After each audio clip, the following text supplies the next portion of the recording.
un autre invité bien connu du peuple du studio 210, monsieur Bonheur Branham. Bonjour. Bonjour, Monsieur Diaz. Comment vous allez? Très bien, merci. D'accord. Nous allons parler avec vous du serpent d'airain, le serpent d'airain qui, selon vous, est Jésus-Christ. Et le thème, c'est justement pourquoi Jésus-Christ est le serpent d'airain. On en parle dans la Bible, le serpent d'airain, notamment dans le livre de Nombre. Mais on voulait comprendre, serpent d'airain, Jésus-Christ, quel est le lien? Je vous apprécie parce que vous prenez le soin quand même de faire des recherches sur la Bible. C'est bien. D'accord. Vous me demandez quel est le lien entre le serpent d'airain et Jésus-Christ. Moi, tout le temps, je vous dis, moi, je réitère la Bible. Moi, je suis un étudiant de la Bible. C'est bien dit dans Nombre 21, verset 1 jusqu'à 9. Que le fait que vous croyez déjà et vous avez énoncé cela, donc ça ne sert même pas que je lise. Donc je peux commenter. Allez-y. Ah, parce que moi je lis, je me dis, peut-être vous n'avez pas ces notions-là. Déjà, vous avez une idée déjà sur ça, donc ça ne serait pas que je lise. Mais sinon la Bible est là. Mais qu'est-ce qui se passe? La fameuse histoire des enfants d'Israël, auquel Moïse est venu délivrer, et je vais vous dire une vérité vraie, allez-y lire dans Hébreux chapitre 11, en aucun moment, Moïse avait traversé la mer Rouge avec les enfants d'Israël. C'est un plus gros mensonge. Paul a mis en cause Moïse. Il dit que cela n'a jamais eu lieu. Ce Dieu d'Israël avait promis à Moïse, mais Moïse n'a jamais traversé la mer Rouge. Va lire Paul dans Hébreux chapitre 11, avec les Abraham, avec les Enoch. Qui avait divisé la mer? Mais ça n'a jamais eu lieu. La promesse a été faite, mais ça ne s'est jamais accompli. Pourquoi? Parce qu'ils traversaient la mer Rouge, ils devaient faire que 3 jours. Vous savez pourquoi ils ont fait 40 ans dans le désert? C'est parce qu'ils avaient contourné la mer Rouge. Il faut lire, il faut étudier la Bible. En aucun moment, Moïse avait traversé la mer Rouge. Donc les gens se plaignaient que Moïse ose leur dire, je vous fais sortir de votre pays. Et je veux vous dire que l'Israël, c'est une tribu, c'est une lignée qui se trouve en Égypte. L'Israël, c'est un peuple égyptien. Mais pourquoi ils se sont identifiés? Mais c'est parce que ce sont eux qui ont entraîné de la sueur, la circoncision et le métissage. Le métissage a commencé, c'est avec la lignée d'Israël. Ce sont eux qui ont été complexés avec la race blanche. La première lignée qui a eu l'hybridation, le croisement entre la race blanche, mais c'est le peuple israélien. Comme je peux dire, le peuple Vili, ça c'est un exemple, mais il est au Congo. L'Israël, ça se trouve en Égypte. Les Israéliens, ce sont des Noirs. L'Égypte, c'est un peuple noir. Ils étaient complexés de leur peau. Ils sont allés faire l'hybridation avec la race blanche. D'où il y a eu le métissage. Ils sont devenus des métis avec un teint rosé. La lignée de David, de Jésus, tout ce monde. Ils étaient des Noirs. Je ne suis pas là, on en parlera. Donc, les enfants d'Israël se plaignent en disant, mais Moïse, tu nous délivres, mais nous avions faim. On est fatigué avec cette nourriture que tu nous donnes. Les enfants d'Israël se plaignent pour leur cause, leur droit. Le Dieu d'Israël se fâche. Il leur envoie des serpents qui ont mordu les enfants d'Israël. Il pleure Moïse. Mais quel est ce genre de Dieu qui nous tue avec les serpents? Ce Dieu d'Israël que vous appelez l'Éternel, ça veut dire Lucifer. Quand on disait l'Éternel Dieu, c'est-à-dire Lucifer, Satan. Il envoie les serpents qui ont mordu les enfants d'Israël. Les enfants d'Israël disent, mais qu'est-ce que c'est là Moïse? Moïse prie à son Dieu. Et son Dieu lui dit, Moïse, tout le monde, quiconque qui a été mordu, prends le serpent et lève ce serpent sur une perche. Quiconque qui le regarde sera guéri. Vous voyez, votre Dieu est drôle. Tu tues les gens par les serpents et tu leur demandes, vous voulez la délivrance? Regardez seulement le serpent sur la croix, vous serez guéri. C'est le Dieu de William Branham. Non, non, c'est le Dieu d'Israël. Arrête les bêtises, monsieur Dieu. Allez-y, allez-y. C'est le Dieu d'Israël. Allez-y. William Branham ne fait pas ce genre de choses, des saletés. Quelle honte. Le Dieu d'Israël, qui envoie les serpents mordre les gens, et il est le premier à leur dire, tu veux te guérir, et regarde ce serpent-là, tu seras guéri. C'était une préfiguration. Et que Jésus a dit, dans Jean 3, verset 14 à 19. Je souhaiterais lire ça. Allez-y. Quelle honte! Nous saluons M. Rufin Eugène Bouya, DG de Goethe depuis Pointe-Noire. Et comme Moïse éleva le serpent dans le désert, il faut, oh my, de même que le Fils de l'homme soit élevé, afin que quiconque croit en lui ait la vie éternelle. Car Dieu a tant aimé le monde qu'il a envoyé son Fils unique, afin que quiconque croit en lui ne périsse point, mais qu'il ait la vie éternelle. Votre Dieu a dit, tu veux maintenant, toi, Monsieur Diaz, tu as été mordu par le serpent, par une malédiction. Tu veux avoir la vie éternelle, crois en Jésus. Et regarde Jésus sur la croix. Toi, tu seras guéri. La guérison, c'est la délivrance. On va faire une pause. Et donc, pour... Ah, j'aime bien vos allures. Hein. On applaudit M. Branham Bonheur, s'il vous plaît. Alors, je vous ai posé une question. Généralement, vous ne répondez pas directement, mais j'essaie de lire la réponse dans vos explications. Ça veut dire que il a été envoyé au monde, Jésus-Christ, pour sauver les péchés du monde, ou les hommes du péché. Mais en amont, vous faites un parallélisme avec cette histoire de nombre, c'est-à-dire qu'avec Moïse et les enfants d'Israël, l'Éternel envoie un serpent. Quiconque regarde ce serpent trouve la guérison. C'est un peu les deux aspects. Et vous pensez que ce serpent élevé, là, c'est Jésus-Christ. Est-ce que c'est cela? Moi, je ne sais pas si vous comprenez ce que vous dites. Monsieur Diaz, soyez cohérent. Mais soyez cohérent avec votre discours. On vous écoute. Mais ce n'est pas moi qui ai dit cela. Donc, quand vous lisez les Écritures, vous ne comprenez pas? Non. C'est Jésus qui prend l'Écriture. D'accord. Jean 3, verset 14. C'est Jésus qui parle. Et comme Moïse éleva le serpent dans le désert, il faut que le Fils de l'homme soit élevé. Mais ce n'est pas moi qui le dis. Deux situations similaires. Mais c'est Jésus qui parle. Mais toi, tu dis que c'est moi, ce n'est pas moi qui parle. Mais non, c'est vous qui nous expliquez ces choses. Vous nous expliquez ces choses. Exactement. Voilà. Donc, non, c'est mieux. Parce que vous ne comprenez pas les choses. En fait, tout le monde ne comprend pas les choses comme vous le dites. Donc, voilà pourquoi je dis. Donc, c'est Jésus qui explique aux gens que Monsieur Diaz, quand vous êtes mordu par le serpent, tu veux être guéri, il faut observer ce serpent. Ça veut dire quoi? Celui qui a demandé aux enfants d'Israël, tu veux être guéri, mais c'est celui qui lui a envoyé les serpents.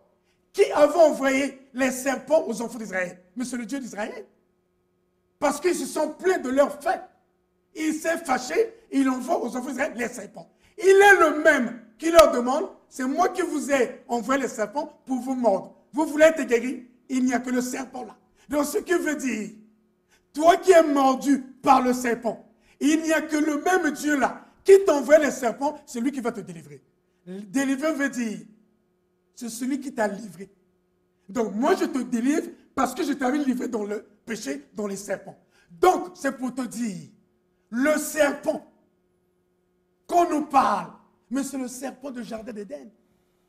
Je t'ai dit, le serpent, c'est un homme circoncis. Celui qui avait séduit Ève. Ce que je dis, c'est, j'ai amené le livre de Branham. Si tu doutes, je vais lire. Donc, c'est celui qui avait séduit Ève. Frère Branham me dit, cette chose, Adam et Ève, Adam qui avait séduit Ève, il dit, c'est Jésus. Quand on te montre Jésus-Christ à la croix, le serpent de Ré, c'est pour vous dire, celui qui avait séduit les gens, celui qui a fait en sorte que les gens soient des serpents, c'est Jésus-Christ. Maintenant, tu veux sortir de cette malédiction, il faut regarder qui est Jésus. Quand tu vas regarder, avoir les yeux sur la croix, tu vas comprendre que celui qui a fait en sorte que je sois un serpent, c'est Jésus. Et voilà pourquoi il était pendu à la croix, maudit à la croix. Donc la croix, le serpent dont Jésus dit, comme Moïse avait fait monter le serpent sur une perche, moi le Fils de l'homme, je ferai de même. Donc vous comprenez combien votre Dieu, si nous souffrons des maladies, nous souffrons des péchés, c'est le Dieu-là qui nous a livré les serpents. Il est le même qui est en train de nous demander, tu veux être délivré, il faut me croire. Tu veux être délivré. Voilà pourquoi il a dit dans la Bible, car Dieu a tant aimé le monde. Je t'ai toujours dit, Dieu là, c'est Satan. Car Dieu a tant aimé le péché, qu'il a envoyé son Fils, son descendant unique, afin que quiconque croit en lui ait la vie éternelle. Monsieur Diaz, tu veux avoir la vie éternelle? Tu veux être délivré du serpent? Tu vois comment tu portes le serpent sur tes jambes? Le serpent qui a séduit Ève. Le serpent qui rompait aux jambes de Ève. Il faut sortir de ce serpent. Donc quand Jésus-Christ a été pendu à la croix, c'est la preuve. Tu vois les pharmaciens, ils avaient pris ce symbole. C'est un symbole de guérison. C'est-à-dire, tu veux être guéri, tu veux être délivré de la circoncision qui est le serpent. Tu dois croire que Jésus-Christ est l'auteur de mes maladies, de mes serpents. D'accord. Alors, vous avez évoqué Ève. C'est à dessein que je pose la question. Très bien. En me basant sur Ève. En fait, quelle est la place, j'ai envie de dire, de la femme, mais sinon, des femmes dans la vie de Jésus?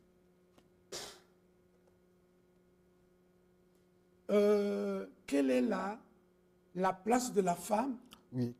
Les femmes ont joué quel rôle dans la vie de Jésus? Est-ce qu'elles ont joué un rôle particulier dans la vie de Jésus? Mais les femmes qui ont suivi Jésus, ils étaient que des prostituées. Toutes femmes que Jésus avait abordées. Je commence avec la femme samaritaine. Jésus était le premier à draguer la femme samaritaine en lui disant, tu veux de l'eau? Moi, je vais te donner l'eau plus que tu as. Quand il a regardé qu'il n'y avait plus les disciples autour de lui, il a abordé cette femme. Il lui a dit, tu as combien de femmes? C'est comme tu rencontres une femme. Bonjour madame, et comment va ton mari? C'est la séduction. Tu as combien d'hommes? Tu as combien d'hommes? De mari. Je peux lire, oui. C'est mari. Oui. Voilà. Et la femme dit, moi j'en ai plus. J'en ai plus. Jésus dit, tu en as eu 5. C'est ce que tu entends dans les prédications. La sœur, le mari qui est avec toi n'est pas ton mari, mais c'est l'esprit de Jésus-Christ. Marie de Magdala. La même chose, je t'avais démontré. Quand Marie de Magdala prenait ses cheveux pour essuyer les pieds de Jésus. Moi, je t'avais dit, ce n'est pas les cheveux de la tête. Voilà. Donc, toutes les femmes qui ont suivi Jésus, quand on pas la femme qui avait une perte de sang. Mais la perte de sang, c'est quoi? C'est la ménopause. Elle n'avait plus de sang. Elle avait atteint l'âge de la ménopause. Mais Jésus-Christ l'avait touchée. Donc, vous voyez de ces mots, toutes les femmes qui ont suivi... Pour qu'elle soit guérie. Exactement, pour qu'elle soit délivrée. La toucher comment? Je n'ai pas compris. Mais voilà. Bon, allez. Donc, c'était pour te répondre, toutes les femmes qui ont suivi Jésus. Et voilà pourquoi je t'avais lu l'Écriture. Si je peux lire. Merci. Dans Luc 23. J'aime lire. Didi Pinasilas, qui nous suit en France, bonjour. Je suis un étudiant de la Bible. 23.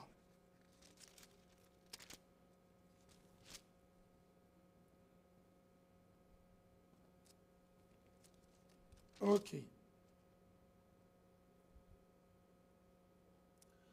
Comme ils l'emmenèrent, il prit un certain Simon, quand Jésus partait pour être crucifié. descend, il chargeait la croix pour qu'il la porte derrière Jésus. Il était suivi d'une grande multitude de gens du peuple et de femmes qui se frappaient la poitrine et se lamentaient contre lui.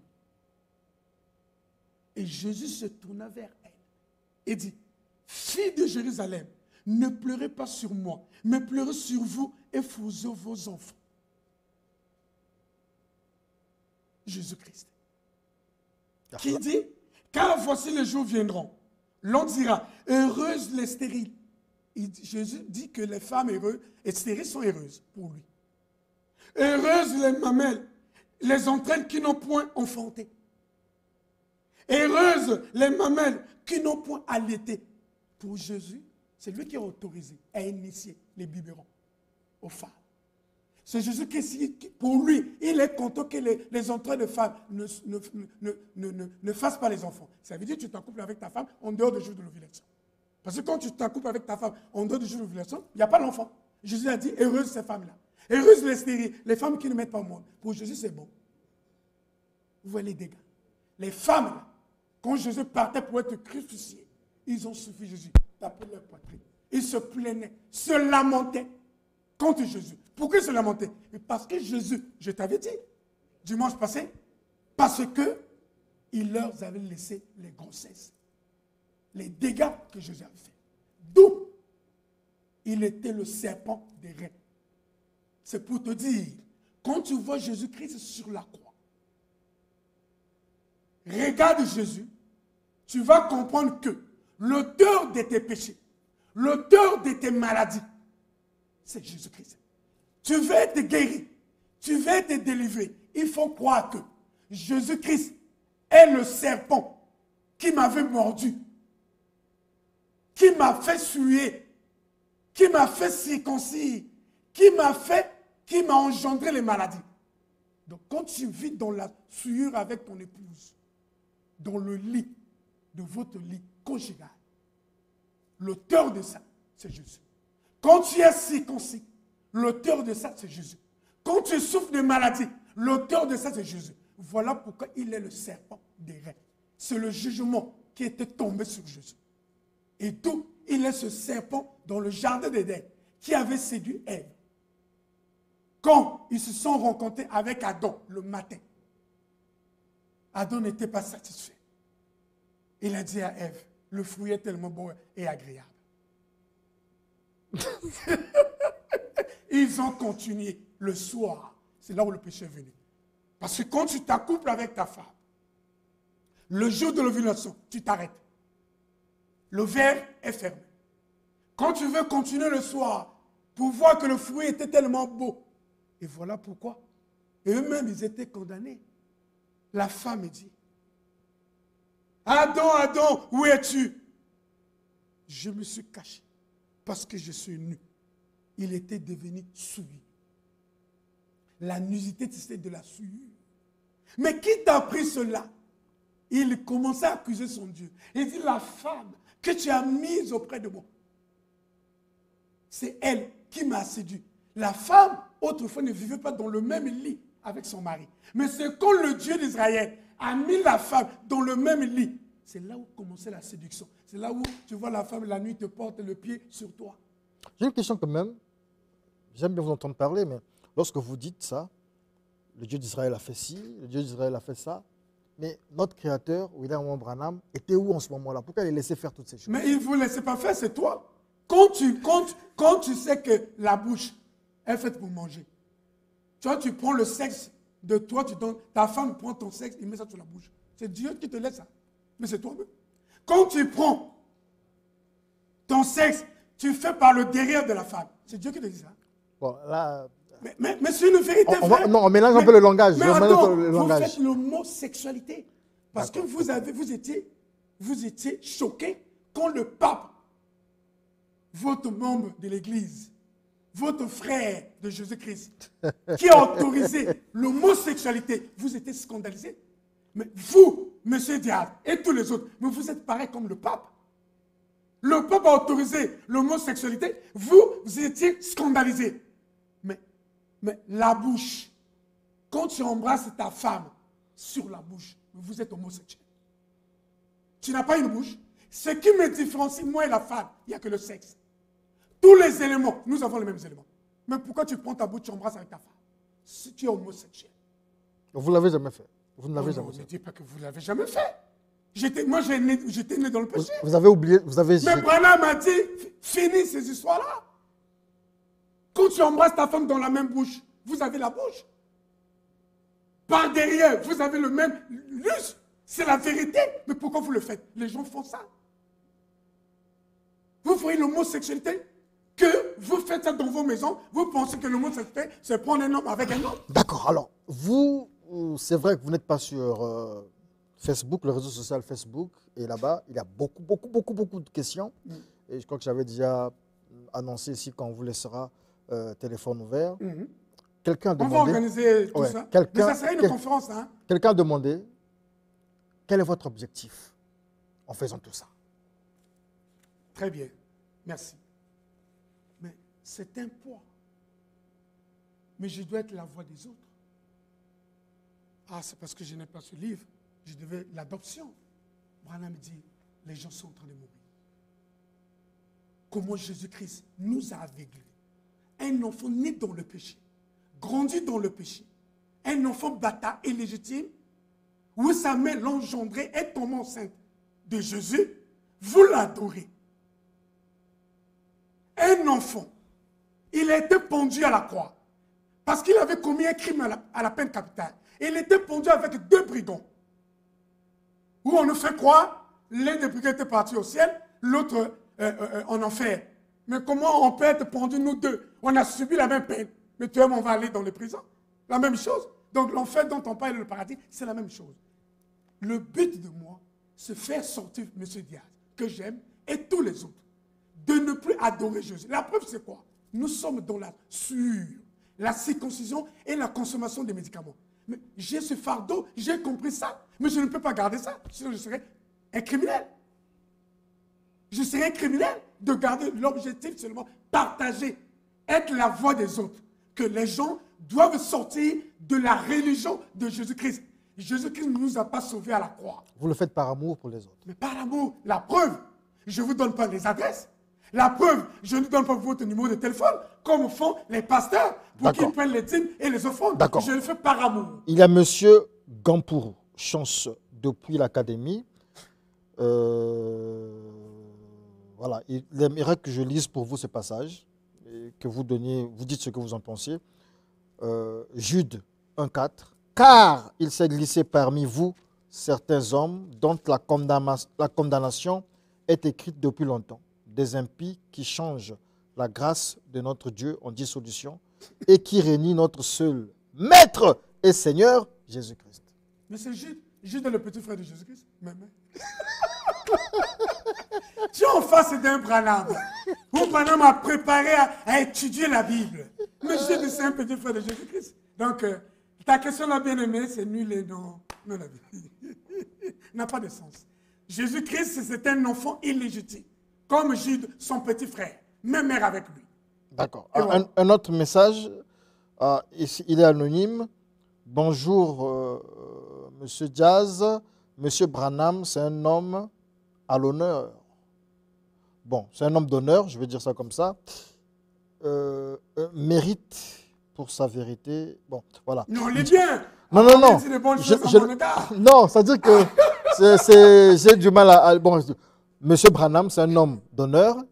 Il mérite l'honneur pour sa vérité et le décortiquage de la Bible. En fait, en tout cas, il vous félicite. Voilà, il faut préciser, M. Diaz. Écoutez, vous faites du gentil, M. Diaz. C'était bien aimé qui comprend que moi, je dis la vérité. Moi, je ne suis pas les gens auxquels tu rencontres ici qui te donnent les adresses pour qu'ils prennent les dîmes et les offrandes. D'accord. Alors, il y a un autre qui dit que vous avez évité la question.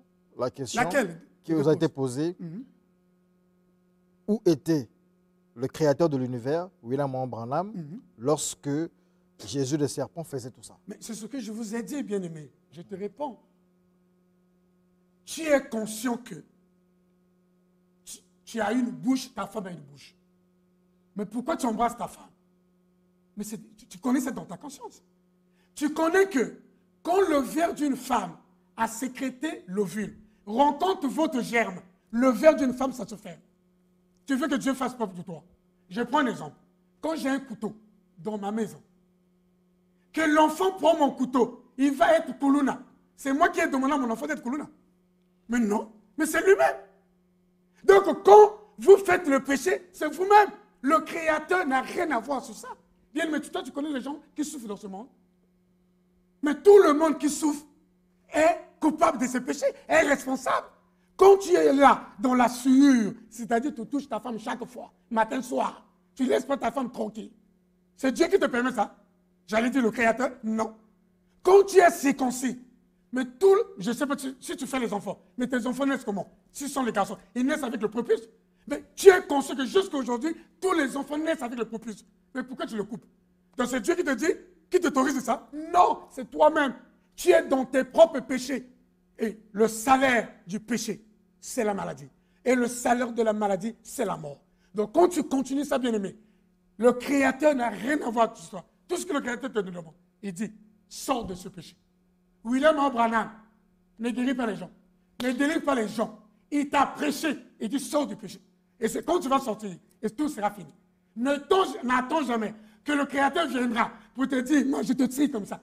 Il t'a prêché, il dit, sors du péché. C'est ça la vérité. Donc, la question pour dire, le Créateur, pourquoi il a autorisé que Jésus-Christ fasse ça? C'est toi-même. Quand tu fais le péché, mais c'est toi-même. Le Créateur n'a rien à voir. Tu es conscient, la seule personne au monde qu'on ne peut pas tromper, mais c'est sa conscience. Toi, tu es conscient que tu souffres de maladies. Tu es conscient que quand tu manges les hamburgers, quand tu manges tous ces trucs-là, mais tu connais que ce n'est pas naturel. Tu connais que ce n'est pas bio, mais tu en manges. Vous savez ce que vous dites? Oh non, l'argent. Il faut avoir de l'argent. Mais vous achetez ce que vous appelez jus. Ce ne sont pas des jus, ce sont des limonades. Les boissons gazeuses. En bouteille Fanta, Coca-Cola. Ça coûte combien? 500 francs. Mais prends 500 francs, achète les oranges, achète la banane, achète tout ce que vous connaissez. Vous mangez ça. Quand tu manges ça, tu dis quoi? Dieu t'autorise, Dieu te laisse, mais tu es conscient que la boisson gazeuse, les gaz là, te détruisent. Le Créateur t'a mis les fruits, ça sort tous les jours. Mais vous préférez manger ce qui est bridé, vous préférez boire ce qui est bridé. Le Créateur n'a rien à voir. Bien-aimé, tu sais combien de gens qui souffrent dans ce monde, qui tombent malades, le Créateur vous regarde. Tout le monde qui est mal né, qui vit dans le péché, dans les maladies, il est responsable de ses péchés. Le Créateur, ce qu'il te demande, il t'a mis ça dans la conscience. Quand tu mens, mais ta conscience connaît que tu as menti.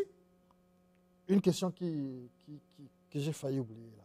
Allez-y. Pourquoi Jésus-Christ appelait toujours sa mère Marie femme? Très bien. Une belle question. Tu as eu ça où? C'est bien.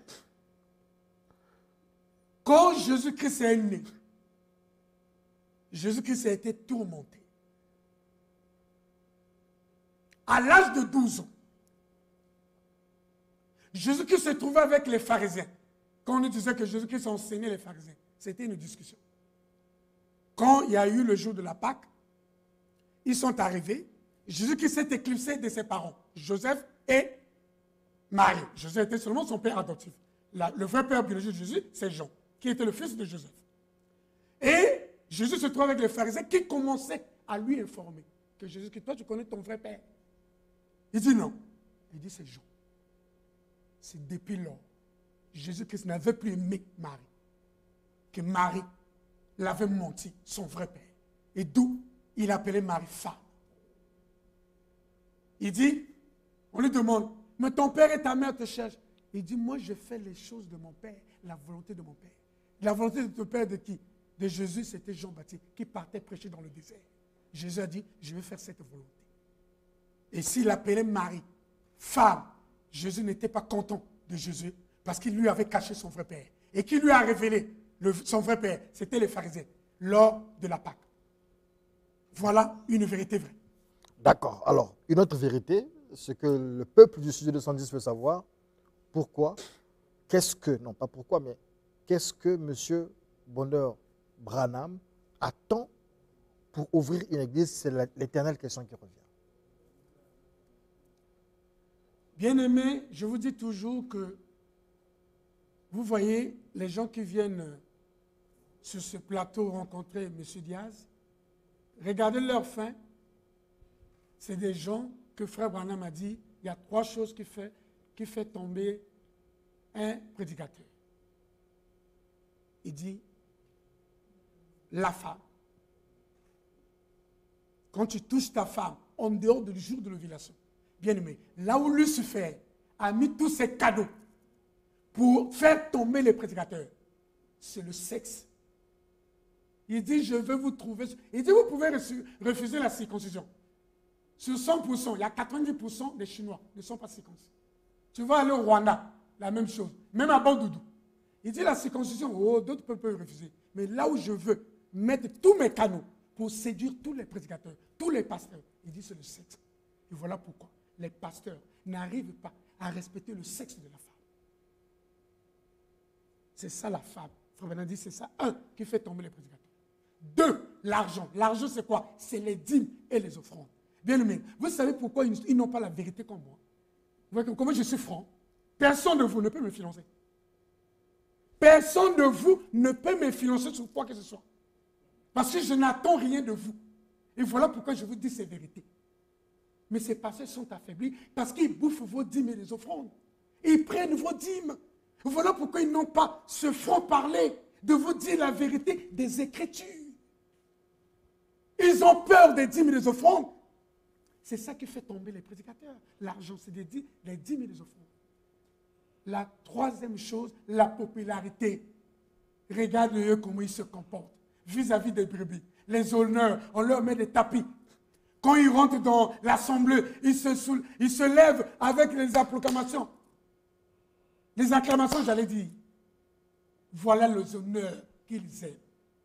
Bien-aimé, d'où Branham a dit, ne fais pas ça mon fils. Branham a dit, soyez effacés. Soyez humbles. Va me prêcher au monde. Ne fonde pas des assemblées, ce que vous appelez les églises.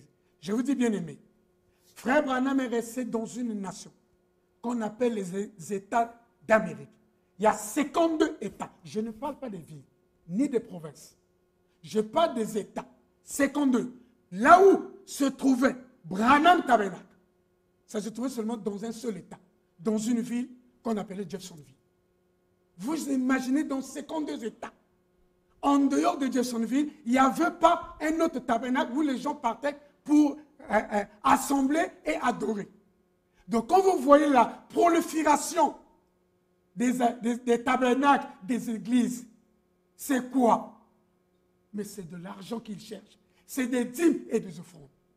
Par conséquent, refusez de donner les dîmes et des offrandes à ces derniers.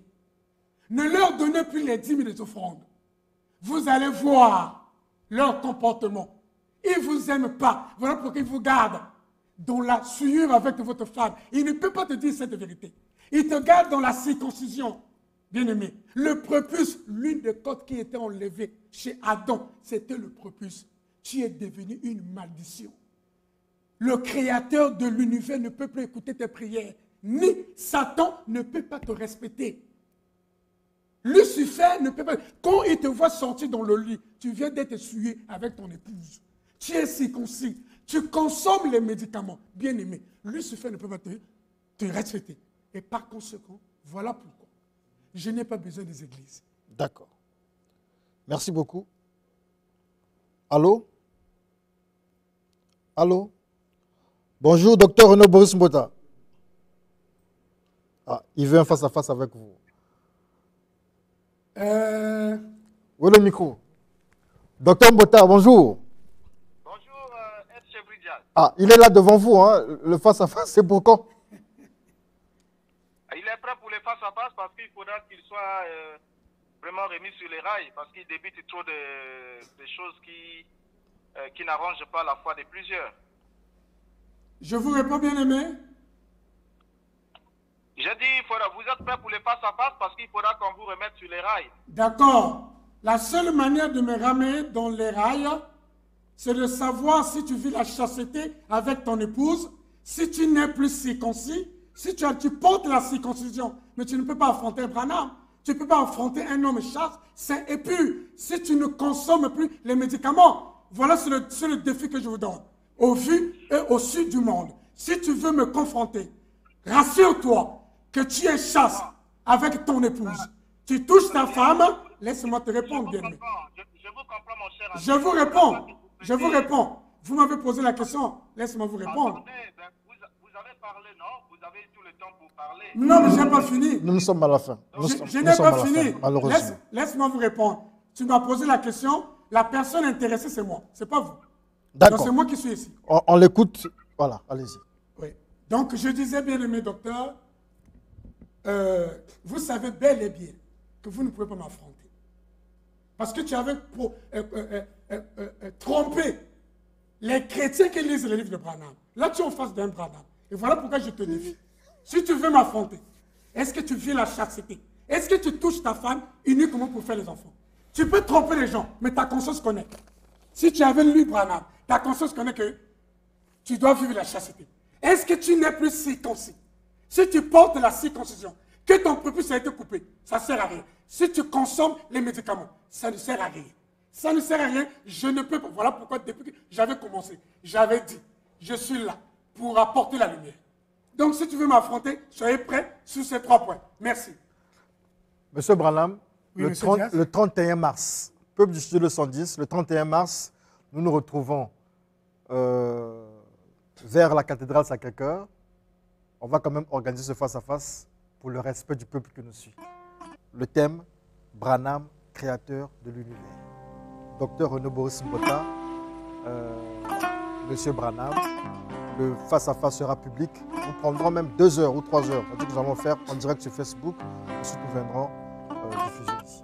Donc, le 31 mars. J'espère mon message est compris. Il est compris, mais pour le peuple du studio 210, pour le respect du peuple, on va essayer de le faire. Mais voilà pourquoi je vous ai dit, si mon message est compris, je suis prêt. Il dit qu'il est prêt, lui aussi. Mais j'ai bien dit, il faut, celui qui m'affronte doit vivre la chasteté, la sainteté et la pureté.